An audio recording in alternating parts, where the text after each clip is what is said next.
Good morning. Good morning. I pray today that you're excited about what today holds, that we're looking forward to another day in the Lord. And we know not what today holds, but we know who holds today in the palm of his hand. And as long as we've got him in control of our lives, we got nothing at all to fear. Because he says, don't fear what man can do to you. And because you know what? God is in control. Nobody can do anything to you without his permission. And God loves us today. And I'm thankful for that. In the book of 2 Corinthians, chapter 7, verse 1. Listen to what these words say. Having therefore these promises, dearly beloved, let us cleanse ourselves from all filthiness of the flesh and spirit, perfecting holiness in the fear of God. Cleanse ourselves from all filthiness of the flesh and spirit, perfecting holiness in the fear of God. Without holiness, the Bible says, no man shall see God. And holiness don't mean being perfect. It just means we're doing the best we can to live for God and doing everything we can to be as perfect as we can.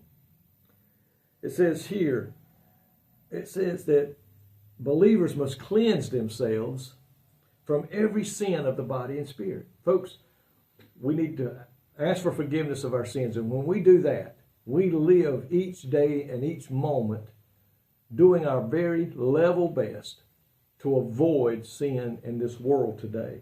This means we make a clean break from every form of ungodliness, from every form of worldly filth that we used to be involved in. We now must put that to the side and quit and start doing and living the life that God demands in his Bible. And doing what the Bible says to do and avoiding the things the Bible says not to do. It says making a clean break with every form of ungodly compromise and continually resisting the desires of the flesh. As long as we live on this earth, we're going to battle the flesh. And that's no ifs, ands, or buts about it. And if we do it on our own, we're going to lose that battle.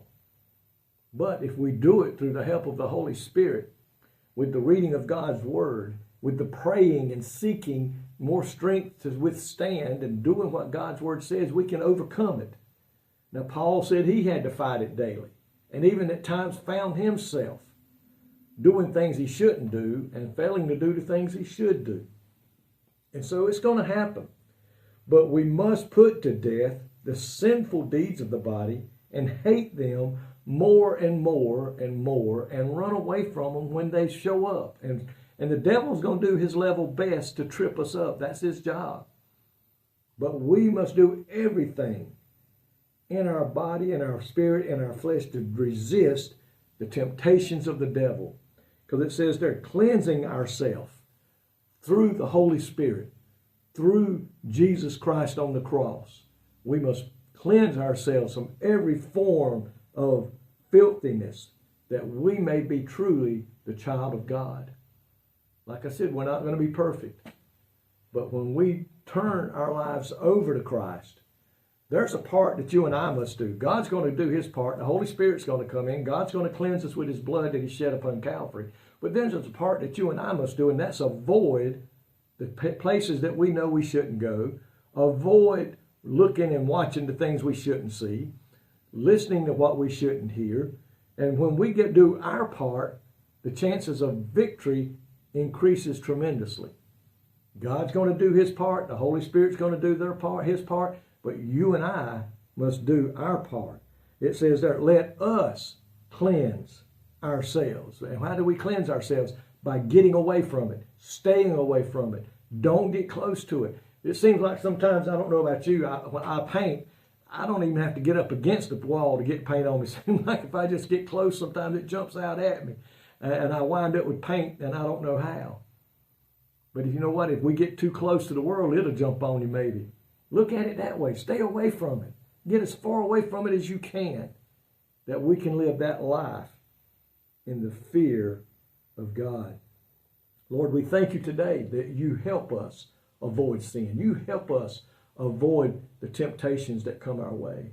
Holy Spirit, you strengthen us, you guide us, you direct us, you convict us. But Lord, help us to do our part of avoiding the places that we don't need to go, avoiding the things that we don't need to see, and avoid the things we don't need to hear, that we may do our part to perfect holiness, that we one day may see you in heaven and spend eternity with you. In Jesus' name I pray. Amen. May God richly bless you today is my prayer.